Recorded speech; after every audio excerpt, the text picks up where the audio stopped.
Il était une fois, dans un petit village entouré de collines, une fillette prénommée Sarah.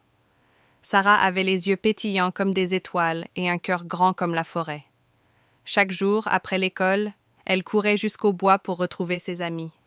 Mais pas des amis comme les autres, ses amis étaient les arbres. Sarah savait écouter ce que les adultes ne pouvaient pas entendre.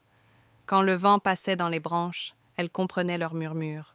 Quand une feuille tombait doucement, elle entendait un soupir de sagesse, et quand une racine craquait dans la terre, elle devinait les histoires vieilles, de centaines d'années. Pour elle, la forêt était une grande famille. Les pins droits comme des géants lui racontèrent des histoires anciennes. Les saules, avec leurs longues branches, lui confièrent leurs secrets en pleurant doucement. Et le vieux chêne, immense et majestueux, était son préféré. Sarah l'appelait grand-père arbre. Un jour, alors qu'elle s'asseyait au pied du vieux chêne, celui-ci lui murmura d'une voix grave et lente. « Sarah, un danger approche. » Intriguée, la fillette leva la tête. « Quel danger, grand-père arbre ?» Le chêne soupira, ses branches tremblant au vent. « Des hommes viennent, ils veulent nous couper, nous avons peur. » Le cœur de Sarah se serra. Elle posa ses mains sur l'écorce rugueuse. « N'ayez pas peur, je ferai tout pour vous protéger. » Le lendemain matin, Sarah entendit un vacarme. Cling, cling. C'étaient des bûcherons. Ils avançaient avec de grandes haches brillantes et parlaient fort. « Voilà une belle forêt! Nous aurons du bois pour tout l'hiver. » Les oiseaux s'envolèrent, affolés. Les lapins disparurent dans leurs terriers. Les arbres frémirent de peur. Sarah courut de toutes ses forces et se plaça devant eux. « Attendez !» cria-t-elle. Les hommes s'arrêtèrent, surpris de voir une petite fille seule au milieu de la forêt. « Mais que fais-tu là, enfant? Ce n'est pas un endroit pour toi. » Sarah leva son menton, déterminée. « Je suis ici pour protéger mes amis. Ces arbres ne sont pas que du bois. Ils respirent, ils vivent, ils nous donnent de l'air, de l'ombre et un foyer pour les animaux. Vous n'avez pas le droit de les détruire. » Les bûcherons éclatèrent de rire. « Des arbres qui parlent? Tu rêves, petite. » Mais Sarah ne bougea pas.